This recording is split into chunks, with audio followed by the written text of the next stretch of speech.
माँ तो जन्नत का फूल है, प्यार करना तो उसका उसूल है।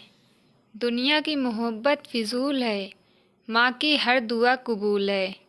माँ का नाराज करना, माँ के कदमों की मिट्टी जन्नत की धूल है। नमस्कार मेरे प्रिय दोस्तों, स्वागत है आपका स्वाति ज्ञान गंगा में। आज की हमारी कहानी है पति की चिट्ठी। दोस्तों, आज की हमारी यह कहानी अगर आपको अच्छी लगे तो प्लीज़, अगर अब तक हमारे चैनल को सब्सक्राइब ना किया हो तो प्लीज़ कर दीजिएगा। माँ, तुम्हें यहाँ तकलीफ़ होती है, हालांकि ये घर भी तुम्हारा ही है, लेकिन यहाँ मैं सुबह अपने काम पर चला जाता हूँ और तुम्हारी बहू हेमलता भी अपने ऑफिस चली जाती है। बच्चे जब तक स्कूल से आते नहीं तब तक तुम्हें अकेला ही रहना पड़ता है। और देखो, तुम्हारी तबीयत भी ठीक नहीं रहती, इसीलिए मैंने सोचा है कि पास में एक हॉस्पिटल है, वहाँ तुम्हारे रहने का इंतज़ाम कर दूँ। कुछ दिन में आप ठीक हो जाओगी तो फिर घर ले आएंगे। कमला देवी बेटे अभिनव की बातें सुनकर हैरान हो गई और ज़मीन की तरफ देखते हुए हामी में सिर हिला दिया। अगले दिन हमेशा की तरह बहू रानी शॉपिंग को निकल गई। लौटने पर नौकर से बोली, चाय नाश्ते का अच्छे से इंतज़ाम करो, आज किटी पार्टी है, मेरी कुछ सहेलियां आ रही हैं। इधर बहू किटी पार्टी में व्यस्त थी, खूब हाई हो रही थी। उधर कमला देवी का दमा का इन्हेलर ख़त्म हो गया था। उसने अभिनव को बताया नहीं, क्योंकि अभी एक हफ्ता ही तो हुआ था उसको विवेक के घर आए हुए। लगभग 1 महीना पहले कमला देवी के पति का देहांत हो गया था। तब वो अपने छोटे से शहर में रहती थी। पति के मौत के बाद बेटा उन्हें अपने साथ शहर ले आया था, जहाँ वह नौकरी करता था और अपनी बीवी बच्चों के साथ रहता था। लेकिन जब कमला देवी की सांस फूलने लगी तो ना चाहकर भी उन्होंने बहू को आवाज़ लगाई। बहू की सहेलियों ने बताया कि तुम्हारी सास आवाज़ दे रही हैं। हेमलता चेहरे पर झूठी मुस्कान सजाकर उठी और सास के कमरे में घुसते ही गुस्से में बोली, देखो, आपको शहर के बारे में मालूम नहीं है, ऐसे किसी पार्टी के बीच में बुलाया नहीं जाता। कमला देवी खांजे जा रही थी, उनकी सांस घुट रही थी। हेमलता हड़बड़ाए जा रही थी। अब मुझे मत बुलाना, जो कुछ चाहिए नौकर से बोल दो। कमला देवी की बात सुने बिना ही हेमलता बाहर किटी पार्टी में व्यस्त हो गई। कमला देवी की हालत बहुत गंभीर हो रही थी। अस्थमा का अटैक जो पड़ा था उनको। अचानक से उन्हें कुछ याद आया। उन्होंने अपने बक्से को खोला, उसमें से एक पुराना पर्स निकला। उसे जल्दी से खोला। उसमें एक पुराना आधा इस्तेमाल किया हुआ इन्हेलर था। उन्होंने जल्दी से इन्हेलर किया तो उनकी तबीयत थोड़ी संभलने लगी, पर उनकी आंखों से आंसू ही गिर रहे थे, अपने बहू बेटे की निष्ठुरता पर नहीं, अपने पति को याद करके। ये वही पर्स था जिसे उनके पति ने पिछले साल उपहार में लाकर दिया था। जब कमला देवी ने कहा था कि पर्स तो बहुत है मेरे पास, तो उनके पति ने कहा था, देखो, तुम्हें दमा का रोग है और तुम अक्सर दवाई भूल जाती हो।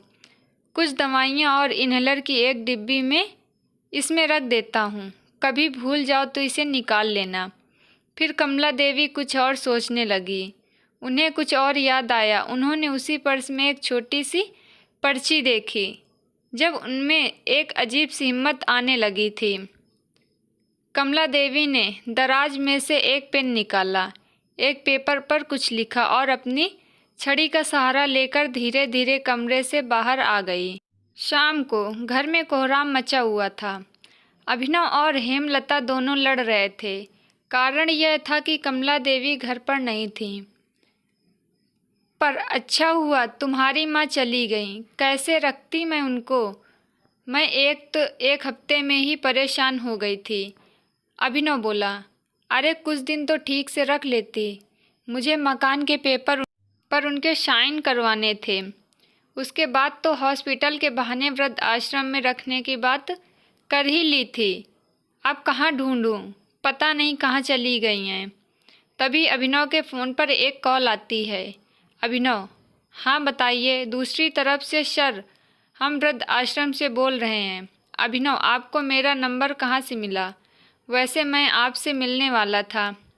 नहीं सर, आप जिन्हें पहुंचाना चाहते थे वो यहाँ आ गई हैं और उन्होंने कहा है कि आप जिस कागज़ को लेने यहाँ आएंगे वह उनके कमरे के दराज में है और उस पर साइन भी कर दिए हैं। यह कहकर फ़ोन काट दिया गया। फ़ोन रखकर प्रबंधक ने कमला देवी को बड़े सम्मान से देखा। कमला देवी बड़े शांत स्वभाव से अपने कमरे के पलंग पर बैठ गई थी।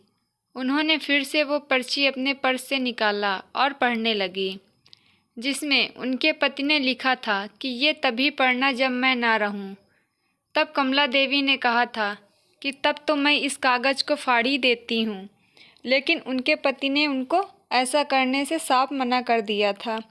आज वही पर्चा उन्होंने पढ़ा जब उनके जान पर बन आई थी और उनको लग रहा था बची खुची ज़िंदगी कैसे काटेंगी। उस कागज़ पर एक पता और एक नंबर था जो उसके पति के एक दोस्त का था और इसी शहर में रहते थे, जिन्हें कमला देवी ने आश्रम से बाहर निकलकर फ़ोन किया। उस पर्ची में ये भी लिखा था, कमला, मैं रहूं ना रहूं तुम्हें किसी का मोहताज नहीं रहना पड़ेगा। मेरा ये दोस्त तुम्हारी मदद करेगा। इस नंबर पर कॉल कर लेना।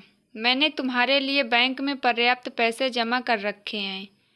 तुम जहाँ भी रहोगी ये सज्जन तुम्हारी मदद करेंगे। तुम कभी घबराना मत, हमेशा हिम्मत से काम लेना, जैसे तुम मुझे हिम्मत बांधती रहती थी।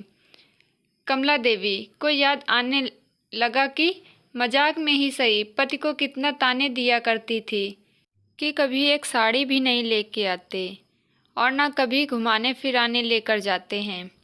आज कमला जी बहुत खुश थी और आसमानों की तरफ देखा कि दूर आसमानों में उनके पति मुस्कुरा रहे हैं, क्योंकि आज पति का ये उपहार न सिर्फ उसमें स्वाभिमान भर गया, बल्कि उसका हृदय इस प्रार्थना से भर उठा कि धन्यवाद आपका और दुनिया का हर पति अपनी पत्नी को ऐसा उपहार अवश्य दे।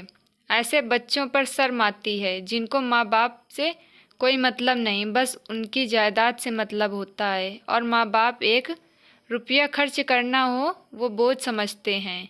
ऐसा नहीं होना चाहिए।